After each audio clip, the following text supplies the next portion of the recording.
বাড়ি লতিরাজ কচু এক চাষ। বাড়ি লতিরাজ কচু একের অরিজিনাল বীজ। কখন বাড়ি লতিরাজ কচু এক চাষ করবেন? প্রিয় দর্শক, আসুন আমরা আগে বাড়ি লতিরাজ কচু একের লতি দেখাই। প্রিয় দর্শক, দৃশ্যগুলো দেখেন আপনারা। এই দেখেন, এই পাশের দৃশ্যগুলো দেখেন। প্রত্যেকটা গাছে কিন্তু অসংখ্য লতি বের হয়েছে। লতিগুলো সবুজ। প্রিয় দর্শক, আসুন আপনাদের আমরা ধীরে ধীরে দেখানোর চেষ্টা করি। দেখতে পাচ্ছেন,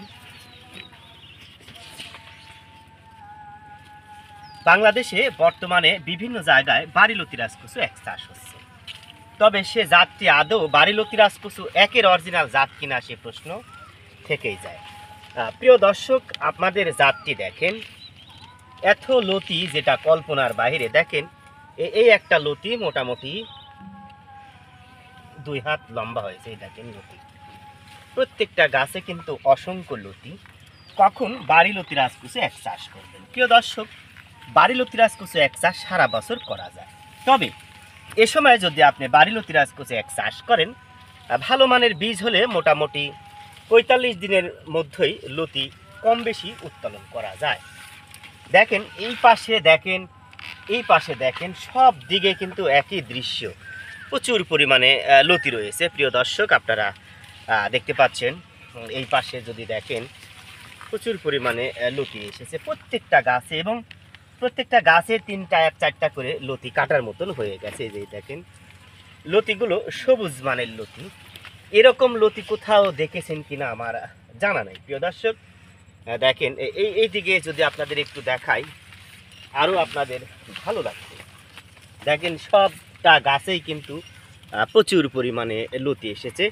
প্রিয় দর্শক, ভালো বীজ ভালো ফসল। দেখেন, আমরা আপনাদের প্রয়োজনে মানসম্মত বাড়ি লতিরাজ কচু একের বীজ, ফুলপোয়া বা চারা উৎপাদন করেছি। দেখেন, সুস্থ সবল বীজ। এই চারা রোপণ করলে মোটামুটি আপনারা 45 দিনেই ফলন পেতে পারেন। দেখেন, সব গাছেই কিন্তু মানসম্মত লতি।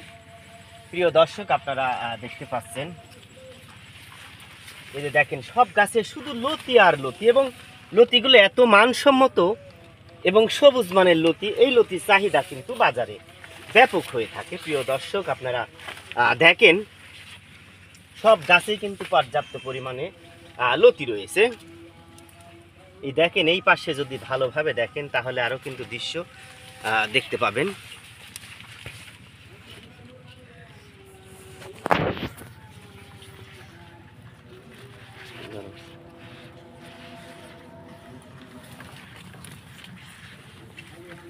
প্রিয় দর্শক, দেখেন লতিগুলো দেখেন, সব গাছে কিন্তু প্রচুর পরিমাণে লতি রয়েছে। কি বুঝলেন? চাষ করবেন? হ্যাঁ, বাড়ি লতিরাজ কচু এক চাষ ব্যাপক লাভজনক। আপনি সঠিক সময়ে যদি সঠিক যত্ন নিতে পারেন, তাহলে এই চাষ থেকে রপ্ত করবেন। এই পাশে যদি দেখেন, আরও ভালো কিন্তু দেখতে পাবেন।